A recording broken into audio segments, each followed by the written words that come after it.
Welcome to this month's Fit for Colorado Talk to the Doc Chat. I'm CBS 4 anchor and health reporter Kathy Walsh. For the next half hour, we'll be chatting about fitness and health issues here on CBS4Denver.com. And throughout the chat, we encourage you to ask questions by simply typing them in the chat window at right, and we will do our best to answer those questions. In today's chat, we're going to discuss headaches. A headache is defined as pain in the head or upper neck. Over 45 million Americans suffer from chronic recurring headaches. Of those, 28 million suffer from migraines, or headaches that cause significant pain for hours or even days. Joining me today is Dr. Jonathan Scott, a neurologist with the Medical Center of Aurora, and Rachel Lindstrom, a study manager with the University of Colorado Denver Center for Human Nutrition. All right, Dr. Scott, there are several types of headaches. Let's take a look and talk about each one.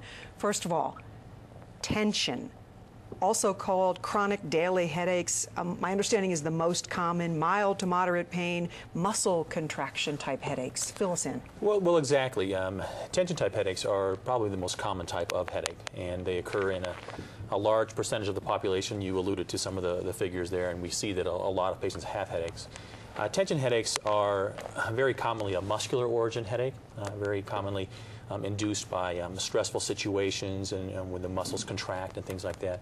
They're very common. Typically, they don't last for much longer than a few hours. They're very often treated with over-the-counter pain medications like Tylenol or ibuprofen. But unfortunately, they can be very disabling for patients. You alluded to the chronic daily headache or chronic type headaches. Some patients will actually have tension type headaches that last for days and weeks and go into a daily type headache. So they can be very severe and very disabling for some patients. All right.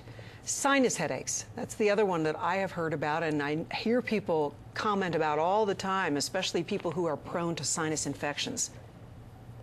Sinus headaches are once again another type of headache, and the sinuses are air passages in the cranial vault that sometimes can be infected or inflamed, particularly in the flu season. We get colds, they get inflammation, and they can definitely cause headaches.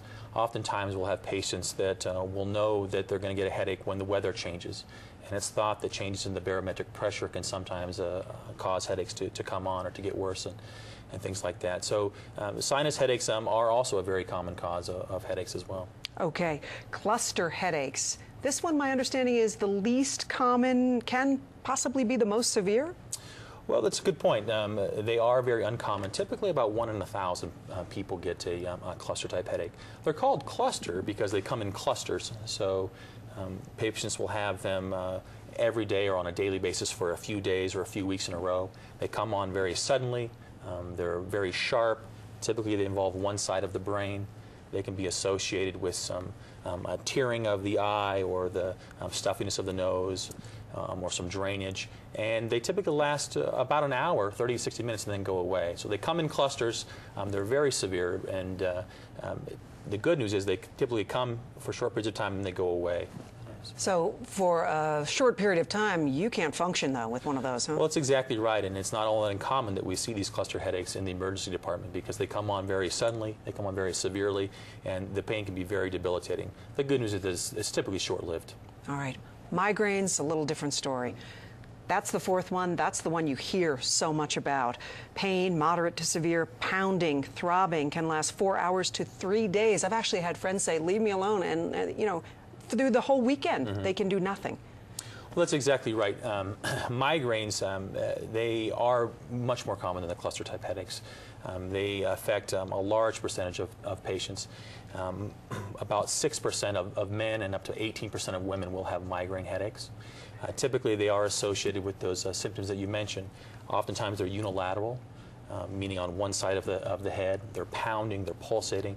They last at least 4 hours if they're untreated, but they can last up to 3 days. Oftentimes they're associated with some visual changes, some nausea, vomiting. Oftentimes patients will describe a sensitivity to light or sound. So and the patients typically like to just kind of, if they're unable to be treated with medication, like to just kind of sleep them off, and they can last up to 3 days, so they can be very severe. And the problem with migraines is they tend to be more recurrent than the cluster type headaches. The cluster headaches will come and will kind of go away, but the migraines tend to stick with the patients. So patients can have, a migraine as little as once a year, once a month, but oftentimes the patients in my clinic, they have them up to a couple times a week, and those can be very disabling. No kidding.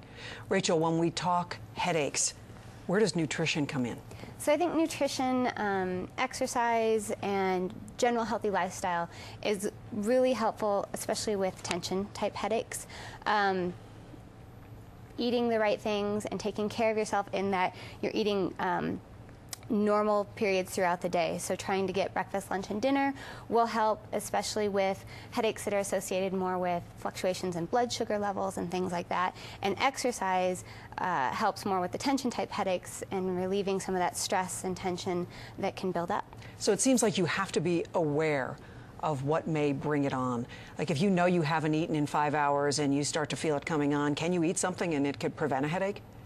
I think it can. For some people, if it goes past a certain time point that they haven't eaten, at that point they're probably going to have to take something for the headache. Just eating something won't necessarily get rid of it. But for a lot of people, if they really are careful to eat throughout the day and nothing that causes big spikes in blood sugar, but just good fruits, vegetables, whole grains, lean proteins throughout the day, they can prevent a lot of headaches from coming on. How important is it to drink a lot of water as opposed to other things, perhaps with caffeine?